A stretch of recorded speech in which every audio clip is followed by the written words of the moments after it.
Once upon a time, in the southern part of Nigeria, where the harmattan breeze whispered through the dusty tree, lived a humble young man named Ken. Ken was not only humble, he was full of respect and dream. Ken lived with his aging parents in a small apartment.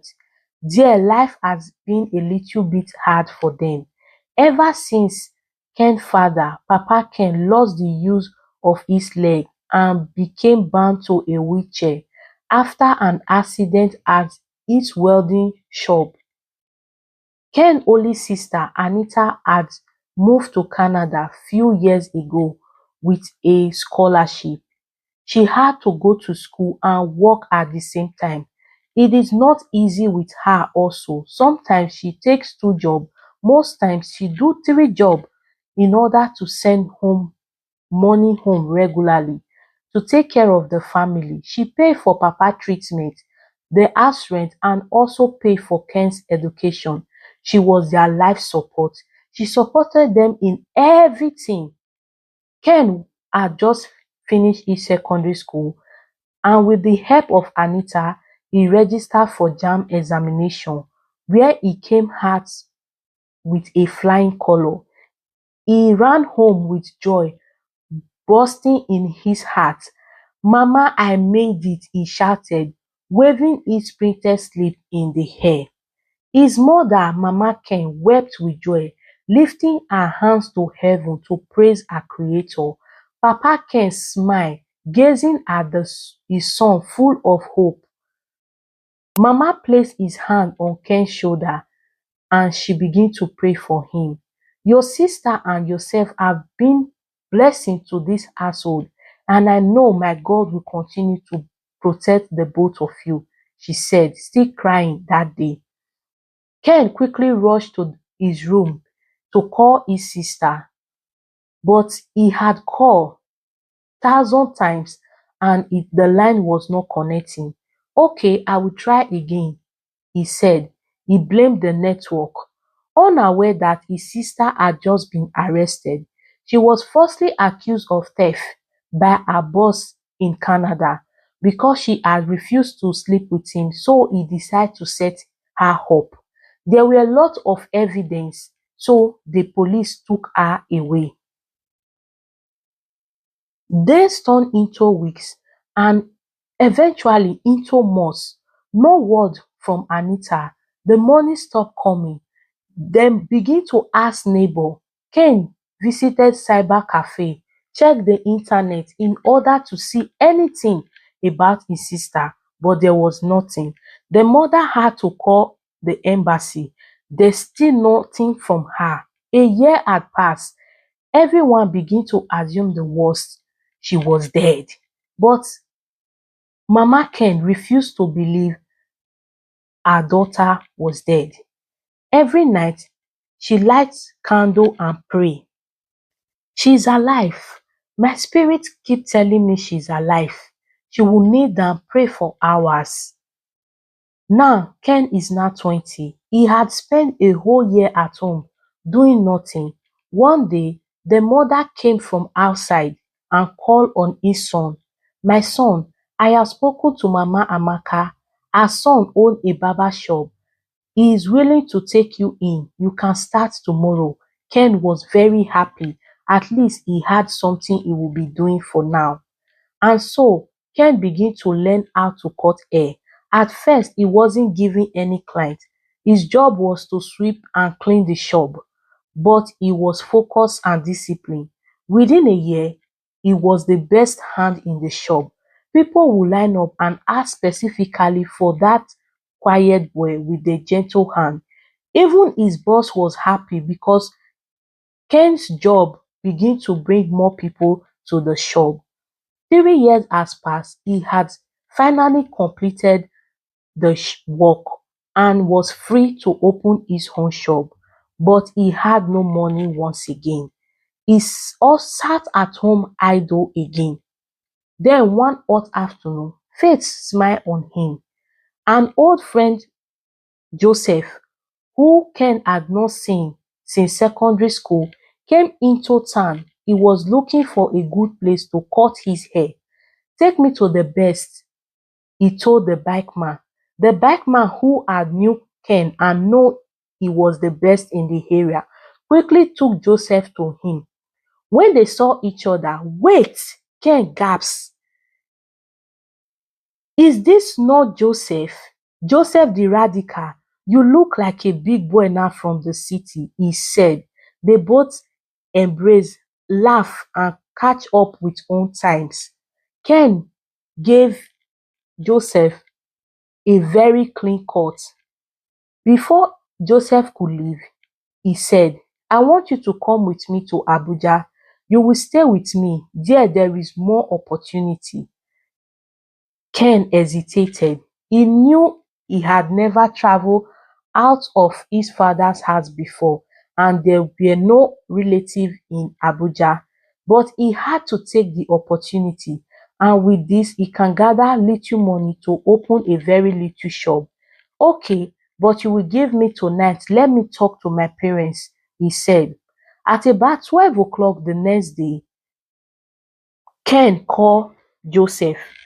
Okay, I will be going with you, he said, and soon they both made arrangements for them to return back to Abuja. In Abuja, Joseph's apartment was beautiful, full of gadgets and peace. He was a successful web designer.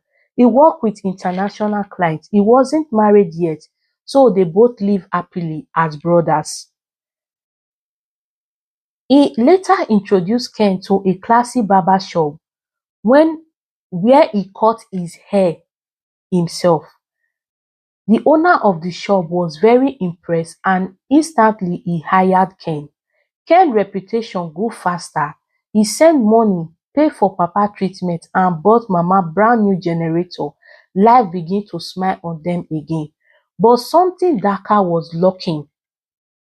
At the end of each day, Ken and the other boy would sweep the shop, maintain it in order for them to prepare for the next day work, gather the trash, mostly hair clipped from customers' head, and hand it over to the area waste collector, an old Malam Salami. He drove a crooked red car and was always soft-spoken. He greeted everyone with respect. Assalamu alaikum, assalamu alaikum. Everybody in the area loved him.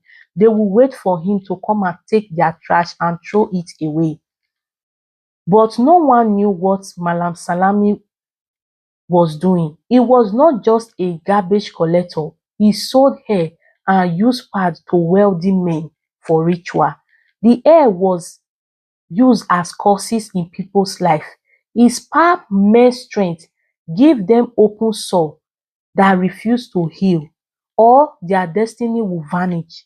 The pad was used to curse women with barrenness and miscarriage in their marriage. People in the area begin to fall ill mysteriously.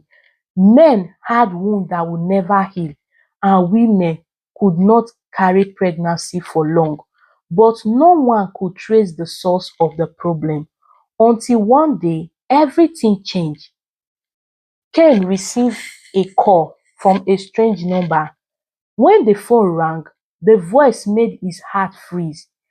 Ken, it is me, Anita, your sister. Oh my God, he was shocked. Where have you been?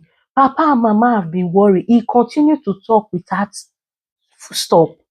And then his sister explained everything that had happened, how she was framed, and finally she has been cleared. The police in Canada had not only compensated her, they also gave her all her documentation. Now she had to come home because she had been away for so long. So she set a date and arrived in Nigeria safely. The family rejoiced. The community threw a party. 2 weeks later, Anita used part of the money to build Ken a grand barber shop in their hometown. You don't need to return to Abuja again, he said. Build here, marry here, live near Papa and Mama. Ken wept that day. God has kept you for us. Mama was right all this time. He prayed for her. You will never go back to prison. No one will accuse you falsely again, as he prayed for her with tears in his eyes. Back in Abuja, one of Ken's old clients, Ajayi, came looking for him. He had had a wound that was never healed for months now. He is not here, they told him. He had relocated.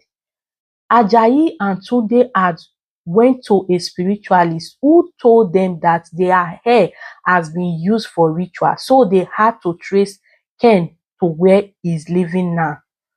When they saw how prosperous he is, they grew suspicious. Tunde said, "It is true what that spiritualist said. Ken has used our hair for his ritual. See how big his shop is." After hours of waiting, Ken finally came. They exchanged greetings and they explained why they have been looking for him. "We heard people are using people's hair for ritual," Tunde whispered. Ken was shocked. "Me? God forbid. I will never do a thing like that. You see this shop? You might think it's true ritual, but my sister, who had been released from Canada police, had helped me build this."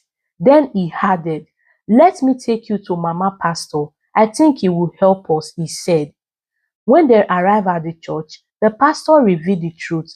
After days of the men staying in the church with prayer and fasting, both were healed. But the pastor gave them a mission that Malam Salam must be exposed. So when they traveled back to Abuja, Ajayi and Tunde gathered evidence. They had been following Malam Salami for some days now. One night, they caught him red-handed selling the hair and used pad to a mysterious man in a black robe.